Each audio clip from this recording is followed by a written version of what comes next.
सीना नदी काठावरील अनेक गावांमध्ये महापुराचं पाणी साठल्यामुळे सध्या सीना नदी ही धोक्याची पातळी ओलांडली असून गोळेगाव धरणातून अतिरिक्त पाण्याचा विसर्ग, याचबरोबर चांदणी नदी, भोगावती नदी, नागझरी नदी तसेच नदी उगम क्षेत्रावर आणि धरण क्षेत्रावर सोलापूर शहराचे ग्रामीण भागात पडणाऱ्या मुसळधार पावसामुळे सध्या सीना नदीला महापूर आलेला असून यात सीना नदी काठावरील दक्षिण सोलापूर, उत्तर सोलापूर तालुक्यातील अनेक गावात पाणी शिरल्यानं शेतकऱ्यांच्या शेतीसह घराचे मोठे नुकसान झालंय। दक्षिण सोलापूर तालुक्यातील मनगोळी येथे सध्या सीना नदीनं रुद्रोदात धारण केलाय। मनगोळी येथील नागरिकांच्या घरामध्ये अक्षरशः घराच्या छताला पाणी लागेल इतकं पाणी लागलं असून रहदारीचे तिन्ही बाजूचे रस्ते बंद झाल्यामुळे अनेक गावांचा सोलापूर शहराचा संपर्क तुटलाय। सीना नदीचा महापूर लवकर ओसरावा याकरिता गावातील सुहासिनी महिलांनी ओटी भरून सीना नदीच्या पाण्याचं पूजन केलं। या संपूर्ण परिस्थितीचा आढावा घेतला आमचे पत्रकार नारायण घंटे यांनी। मागील काही दिवसापासून सतत पडत असलेल्या मुसळधार पावसामुळे सध्या सीना नदी ही दुथडी भरून वाहत असल्याचे या ठिकाणी चित्र दिसत आहे। मागील 2 दिवसापासून अक्षरशः गावामध्ये 2 ते 3 सर्वसाधारण असं पाणी आलेलं आहे। त्याचबरोबर जे मध्यवर्ती भाग आहे या ठिकाणी 15 ते 20 फुटापेक्षा जास्त पाणी आहे, परंतु गावातील सर्वसामान्य नागरिकांच्या ठिकाणी मोठे हाल झालेले आहे। संपूर्ण आपला जो पसारा असेल, सांसारिक वस्तू असेल, ते नागरिक हे घेऊन सुरक्षित ठिकाणी आलेले आहेत। आज या ठिकाणी जे पुराच्या पाण्यात मनगोळीतील महिलांच्या वतीने पूजन हे करण्यात आलेलं आहे। नेमकं काय भावना आहे त्यांची अधिक माहिती जाणून घेऊ आपण। मावशी, आपलं नाव? हिमल राजनगर। काय वाटतं, तुम्ही पूजा केला? पाणी उतरावे, समजे चांगले राहावं, लेकर बाळा पाणी सोडून आम्हाला गाणा पाण्याच्या अपदावरती जाऊन कुठे राहावं काय व्हावं म्हणते माताला मी पूजा केलं। आणि त्या 2 दिवसापासून तुम्ही असं उघड्यावरती आहे, तुम्ही काय वाटतं तुम्हाला? काय वाटतं, कुठे राहावं, कुठे जावं, कुठे करावं, काय खावं, काय राहावं ही चिंता पडली। भांडी गेली, सगळी वाहून गेली, काय करायचं म्हणून असं भारीवून बसलो आम्ही।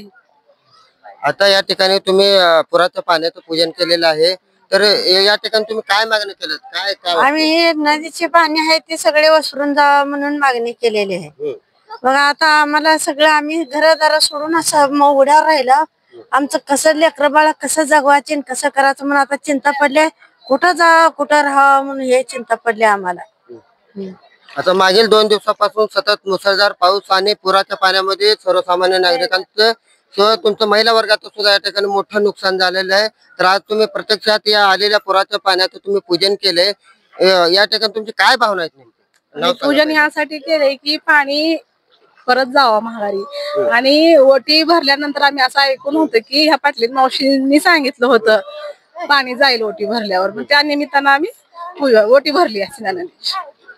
वहिनी, आता तुम्ही प्रथमच पुण्याला राहता, पुण्यामध्ये जेवढा पाऊस पडतो या ठिकाणी एवढा पाऊस पडला असं वाटतं का? नाही, सगळ्यात जास्त पाऊस इकडं चिना घाटीच्या लोकांना त्रास होतोय। सगळे गाव पूर्ण पुरात वाहून चालल्यासारखं वाटतंय। आता सध्या बघितलं दृश्य असं वाटतं की उद्यात असं हे होतंय, आणि पूर्ण गावातले घर, पाणी, जनावर, शेळ्या सगळ्या वस्तीने नेलेत, काही पाण्यात गेलेत, सगळ्यांचे हाल खूप आलेत। त्याच्यामुळं जसं स्त्रीची सुवासिनी मानतो आपण, बाईला जसं मानतो तसं नदीला पण आपण एक माता मानतो।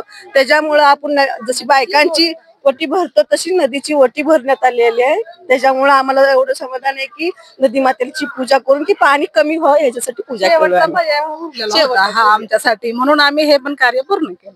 कारण बघत आहे या ठिकाणी मोठ्या भक्तिभावाने सुहासिनी महिलेने पुराच्या पाण्याची पूजा करून ओटी भरण्यात आलेली आहे। आपल्या समेत काही महिला वर्गत आहे। मावशी, काय सांगू, काय या पूजा करण्यामागे काय हेतू होतं तुमचं? नाव सांगा ताई। महादेवी बाळासाहेब पाटील। आम्ही सुखी ठेवू गावात, लेकर बाळ मागणी मागतो। तुम्ही मागील 2 दिवसापासून या ठिकाणी जेवण वगैरे कशा पद्धतीत केलं, काय काय तुम्हाला समस्या? लय हाल झाले हो, लय हाल झाले। सध्याची माणसं किती आहेत? आम्ही 5 जण, 5 जण सगळं भांडी कोंडी तिथेच टाकून इथं उड्यात येऊन बसलेलं, अमुकशी देवळापाशी येऊन बसलो आम्ही। कालच्यापासून फराळ नाही काय नाही, किती तिथे तेवढं खाऊन बसलेलं आम्ही, गावाच्या बाहेर आहो।